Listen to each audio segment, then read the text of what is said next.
প্ৰভুসকল ভাগৱতত অনেক স্তুতি আছে, অনেক স্তুতি আছে। ইন্দ্ৰজন্য স্তুতি আছে, প্ৰহ্লাদ স্তুতি আছে, ধ্ৰুৱ স্তুতি আছে, নাগপত্নীৰ স্তুতি আছে, উদ্ধৱ স্তুতি আছে, স্তুতি আছে অনেক। স্তুতি আৰু প্ৰাৰ্থনাৰ মাজত পাৰ্থক্য এইটোৱেই যে যি প্ৰাৰ্থনা ভগৱানক সন্মুখত লৈ পেলাই কৰা হয় তাকে স্তুতি বোলে। অৰ্থাৎ সাক্ষাৎ ভগৱান সন্মুখত বিদ্যমান হৈ থকাৰ অৱস্থাত কৰা স্তুতি প্ৰাৰ্থনা, এইটো স্তুতি।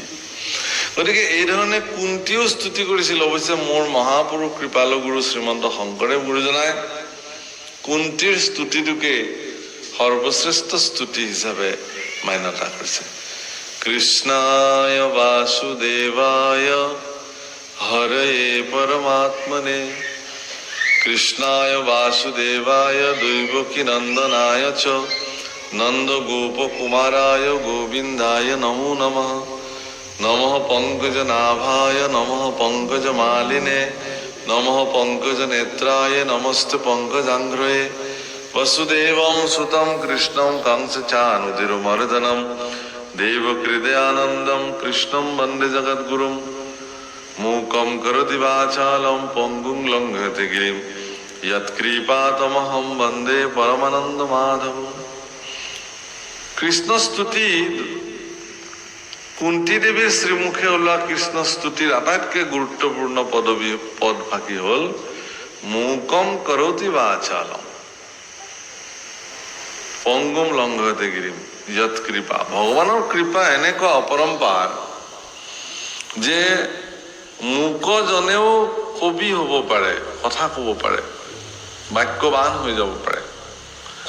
পংগুজনেও পৰ্বত বগাব পাৰে, যত কৃপা তমহম, যদি তোমাৰ কৃপা হয় ভগৱান।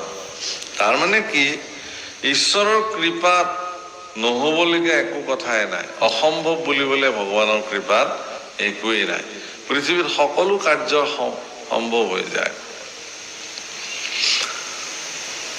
হিৰণ্যকশিপুৱে যেতিয়া ব্ৰহ্মাৰ পৰা বৰ লৈছিল আৰু ব্ৰহ্মাৰ বৰত হিৰণ্যকশিপুৱে কৈছিল যে হে ব্ৰহ্মাদেৱ, মোক অমৰ বৰ লাগে, মোক অমৰত্ব লাগে। কিন্তু ব্ৰহ্মাই ক'লে যে অমৰত্ব প্ৰদান কৰাৰ অধিকাৰ মোৰ নাই, তুমি বেলেগ বৰ লোৱা।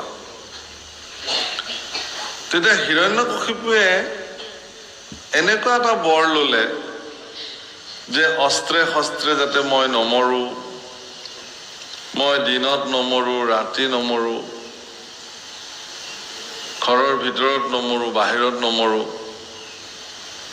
কোনো জন্তুৱে মাৰিব নোৱাৰে, মানুহে মাৰিব নোৱাৰে, আকাশত নমৰো, পাতালত নমৰো, মৰ্ত্যত, এনেকুৱা ধৰণৰ বিভিন্ন। মানে দেখা গ'ল যে এক প্ৰকাৰ অমৰেই, কিন্তু ভগৱানৰ কাৰণে ইও অসাধ্য নহয়। তেওঁ তাৰো বিচাৰ কৰি উলিয়ালে। ভগৱান নৃসিংহ মুৰাৰী অৱতাৰ ল'লে লগে লগে প্ৰহ্লাদৰ দুখ আৰু কষ্ট সহিব নোৱাৰি ভগৱান শ্ৰীহৰি সাক্ষাৎ নৰসিংহ অৱতাৰ ধাৰণ কৰিলে। ভগৱান নৃসিংহ মুৰাৰী হৈ আহি ভক্তৰ দুখ হৰণ কৰিলে। মানুহে মাৰিব নোৱাৰে, জন্তুৱে মাৰিব নোৱাৰে, কিন্তু নৰসিংহ হ'ল। ঘৰৰ ভিতৰত মাৰিব নোৱাৰে, বাহিৰত মাৰিব নোৱাৰে, দুৱাৰ মুখতে মাৰিলে। দিনত নমৰে, ৰাতি নমৰে, কাল সন্ধিয়া মাৰিছে। অস্ত্ৰে শস্ত্ৰে নমৰে, নখে বিদাৰিছে। প্ৰভুসকল, প্ৰহ্লাদৰ সমৰ্পিত ভাৱনাই ভগৱানক বাধ্য কৰালে তেনেকুৱা এটা ৰূপ ল'বৰ কাৰণে। আৰু ইমানেই ভয়ংকৰ নৃসিংহ মুৰাৰী অৱতাৰ, ইমান মানে ক্ৰোধী অৱতাৰ, সেই অৱতাৰ ল'বৰ কাৰণে ভগৱান যেন বাধ্য হৈ গ'ল। আৰু আজিও মানে কালি নাগপত্নীসকলে ভগৱান কৃষ্ণক স্তুতি কৰিছে। এনেকুৱা স্তুতি কৰিছে, ইয়াত কৈছে যে বিস্তৰ কৰিল স্তুতি নাগ নাৰী যাক, পদ বাহুল্যকে দৰে নকহিলো তাক। ইমান স্তুতি কৰিছে যে সেইবিলাক যদি মই এতিয়া কৈ কৈ যাওঁ ইয়াতকেও দীঘল পদ হৈ যাব। গতিকে পদ যাতে নাবাঢ়ে, পদ নাবাঢ়িবলৈ ইমানতে সামৰিছে। স্তুতি এৰি কৃষ্ণক কাৰ্পণ্য কৰৈ পাছে, সমীয়ক মাধৱ মৰণতে স্বামী আছে। তোমাক নাজানি আখি দংখিলে দুৰ্জন, বাৰেকৰ দুখে মৰিওখ নাৰায়ণ, মৰসীয় নাৰায়ণ। তোমাৰ আগত এইটো যেন ক্ষুদ্ৰ মহ, ইহাক মাৰিলে হৰি হৈবে কোনো যশ। যে তোমাৰ কাৰণে ই এটা সাধাৰণ এই তেজ খোৱা মহৰ নিচিনা, এক থাপৰ দিলে যে মহটো মৰি থাকে। মহ মাৰি পেলাই কোনোবাই নিজকে বীৰত্ব প্ৰদৰ্শন কৰিব পাৰিব নেকি? মই মহ মাৰিলো, হেজাৰটা মহ মানুহে মাৰে, ধোঁৱা দিলে মৰে, কিবা হলে মৰে। গতিকে তোমাৰ কাৰণে এই হ'ব প্ৰভু, গতিকে তুমি আৰু মাৰি পেলাব নালাগে।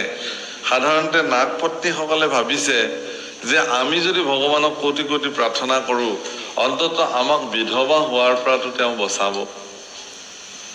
গতিকে তেওঁ দুৰ্জন, তোমাক চিনি নাপালে, নাপাই পেলাই তোমাক দংশন কৰিলে প্ৰভু, গতিকে তুমি আৰু দুখ মৰিখন কৰি কৃপা দৃষ্টি কৰা। ইয়াতে কৈছে আউৰ পৰিবেদনে, পৰিবেদন শব্দৰ অৰ্থ কষ্ট, যে আৰু কষ্ট নালাগে দিবলে। ইতিমধ্যে তেওঁৰ ঘাৰ ভাঙি গৈছে, মানে প্ৰত্যেকটো ফনা ওলমি ওলমি পৰিছে। ভগৱান কৃষ্ণৰ ভৰ সহিব নোৱাৰি, নৃত্যৰ ভৰ সহিব নোৱাৰি